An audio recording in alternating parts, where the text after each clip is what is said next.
아동기의 부정적 경험에 대해 이야기하면 어린 시절에 별다른 일 없이 잘 지냈다고 말하는 사람도 많다. 그러나 신기하게도 여전히 영향을 받을 수 있다. 완전 다음 문장 대박. 나는 사랑만 받고 자랐는데? 라는 그런 너무 방어적인 마음을 갖지는 말자. 그러면 내가 제대로 된 나의 무의식을 살펴볼 수가 없으니까.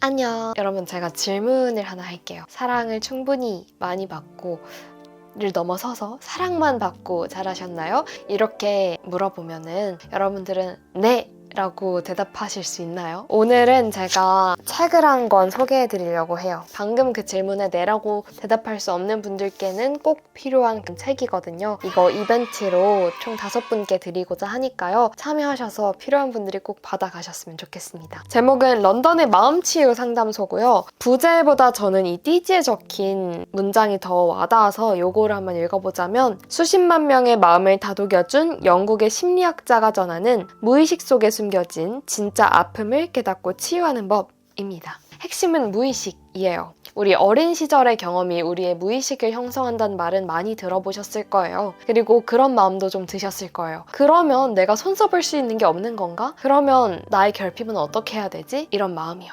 혹은 나는 그래도 사랑을 많이 받고 자란 것 같은데, 그러면 내가 지금 느끼는 이 불안 혹은 우울 혹은 이런 스트레스는 뭐지? 이거는 어떻게 해결해야 되는 거지? 그냥 내 타고난 기질의 문제인 건가? 저는 사실 후자에 가까웠어요. 사랑을 많이 받고 자랐다고 생각을 했고, 또 어딜 가나 너는 진짜 사랑 많이 받고 자란 티가 난다, 이런 얘기를 좀 자주 들었거든요. 그래서 약간 20대 초반에 그런 고민이 있었어요. 이제 한창 수능 공부할 때까지는 대입이라는 집중할 명확한 대상이 있잖아요. 그거로부터 조금 자유로워지니까 제가 조금 저를 돌아보기 시작한 거예요. 그러면서 이제 마음속에 물음표가 생긴 거죠. 부모님이 두 분 다 사랑이 많으신 분이고, 또 저는 외동인 만큼 그 사랑을 한 몸에 받았고, 엄마 너무 따뜻하고 다정하고 사랑스럽고, 아빠도 조금 엄하실 때가 있긴 했지만 따뜻한 분이시고 애교도 많은 분이시고, 이제 그런 것들을 생각해보면 미디어에서 말하는 그런 말들이 저한테는 적용되지 않는 거잖아요. 부모님이 나한테 선물한 어린 시절은 정말 좋은 어린 시절이었으니까. 그럼에도 불구하고 제가 겪는 크고 작은 그런 문제들 속에서 이제 물음표가 계속 생기는 거죠. 그러면 나는 완전 강철 멘탈이어야 되는데, 물론 그렇게 보일 수도 있어요. 그렇다고 제가 또 완벽한 멘탈은 아니거든요. 저도 흔들릴 때가 있어요. 그럼 이건 어디서 문제를 찾고 해결해 봐야 되는 거지? 그런 생각을 좀 했었는데, 이 책의 앞부분에 이 초록색 부분이 약간 이 책을 읽어야 되는 이유에 대해서 굉장히 설득력 있는 이야기를 하더라고요. 여기 뭐라고 적혀있냐면, 당신의 어린 시절이 말해주는 것들. 이거는 이제 우리가 흔히 알고 있는 내용이에요. 부모님과의 상호작용을 통해서 어린 시절에 정말 많은 것들이 결정된다라는 그런 이야기가 일단 나오고, 이어서 이런 말이 나옵니다.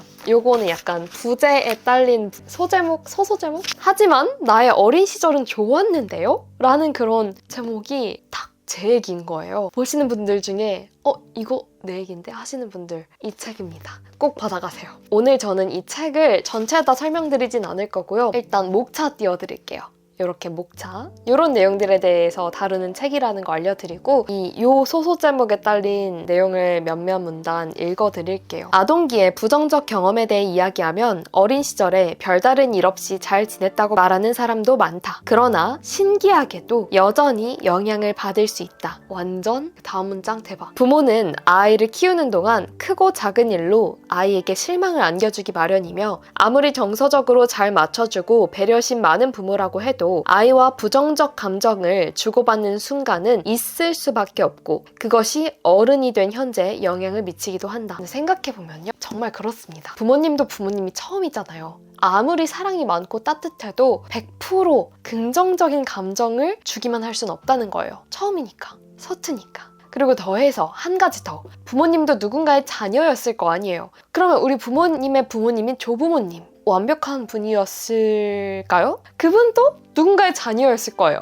그럼 그분들의 부모님의 영향을 또 받았겠죠. 계속 이렇게 거슬러 올라가면 뭐 우리의 선조가 다 완벽하지만은 않았을 거 아니에요. 그러면 지금 세상이 완벽했겠죠. 아니잖아요, 근데. 그러면서 여기 리스트가 나옵니다. 제가 지금 불러드릴 리스트 중에 혹시 해당되는 게 있는지 한번 살펴보세요. 트라우마까지는 아니지만 아이에게 부정적인 영향을 줄 수 있는 그런 상황을 예시로 든 것들입니다. 1. 동생이 태어나 더 이상 부모의 관심을 독차지할 수 없게 되었다. 2. 엄마가 너무 바쁘다. 3. 아빠가 자신의 감정을 잘 이야기하지 않는다. 4. 교실에서 놀림을 받았다. 5. 소통이 단절되거나 무시된 경험이 있다. 6. 손이 없어서. 6. 늘 즐겁고 행복해야 하는 집안 분위기 때문에 마음 놓고 슬퍼할 수 없었다. 7. 성적에 대한 부모님의 높은 기대와 압박을 받으며 자랐다. 8. 주변에 폭력이 난무하고 위험한 지역에 살았다. 9. 주변 사람들이 자란 환경과 내가 자란 환경이 달랐다. 10. 거주지를 자주 옮겨야 됐다. 이건 예시일 뿐이고요. 이거 말고도 비슷한 게 많을 수 있겠죠. 어떻게 보면 되게 작아 보일 수 있는 일에 의해서도 우리는 굉장히 큰 영향을 받을 수도 있다라는 그런 얘기입니다. 그리고 더해서 또 핵심 포인트가 나오는데요. 자, 이 저자가 이렇게 말합니다. 이 중에 어린 시절을 떠올리게 하는 항목이 있는가? 어쩌면 자라면서 부모로부터 부정적인 영향을 받았다고 생각하는 게 어색하거나 두렵게 느껴질지도 모른다. 내게 부모님이 얼마나 자상하셨는지 말하고 싶어질 수도 있다. 어린 시절에 좋았다는 것 말고는 다른 걸 떠올리기 힘들 수도 있다. 그리고 이제 킥이 나옵니다. 그렇지만 그 모든 시간들이 한결같이 좋은 감정으로만 채워졌을 수는 없다. 좋지만 때때로 힘들었을 수도 있다. 우리가 누군가를 사랑하지만 때로 그에게 화가 나기도 하는 것처럼 말이다. 그렇습니다, 여러분. 우리에게 완벽한 어린 시절은 어쩌면 없었을지도 모릅니다. 완벽한 어린 시절을 가지고 있는 것처럼 보이는 그 누군가도 약간의 결핍은 있을 수 있어요. 이 저자가 이런 고백도 합니다. 나도 심리치료를 시작하고 무려 1년이 지나서야 부모님이 완전 무결한 사람이 아니었음을 인정할 수 있었다. 대부분의 사람이 자기 부모를 비판하는 일에 죄책감을 가진다. 그 이유도 너무 와닿습니다. 정상적인 부모라면 누구나 자녀에게 많은 것을 베풀기 때문이다. 아무튼 저자는 이런 것들에 기반해서 우리의 무의식을 우리가 호기심을 갖고 살펴볼 필요가 있다. 그리고 그것의 출발점은 어쩌면 나의 부모님이 나에게 완벽한 것들을 제공하지는 않았을 수도 있다 라는 것을 인정하는 것에서부터 출발하는 걸지도 모른다라고 얘기를 합니다. 다만 그렇게 얘기해요. 부모님에 대해서 비판하거나 비난할 생각은 없다고 합니다. 대신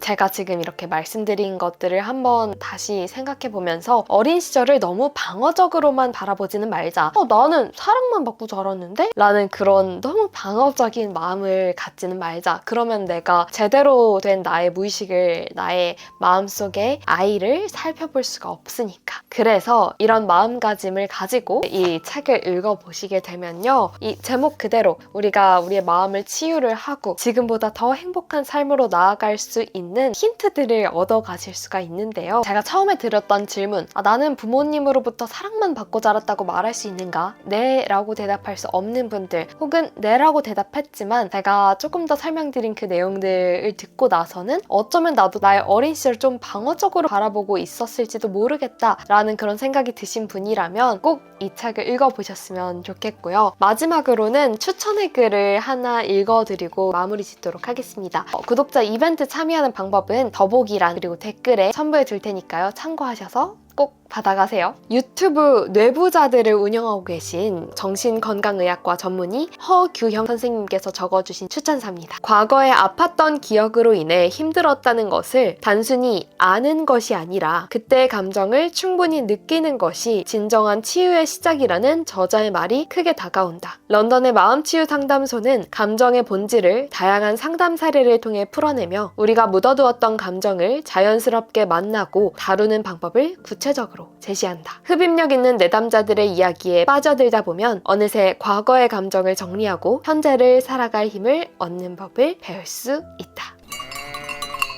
추워진 겨울에 따뜻한 선물이 되길 바라면서요. 오늘 영상은 마무리 짓도록 하겠습니다. 안녕!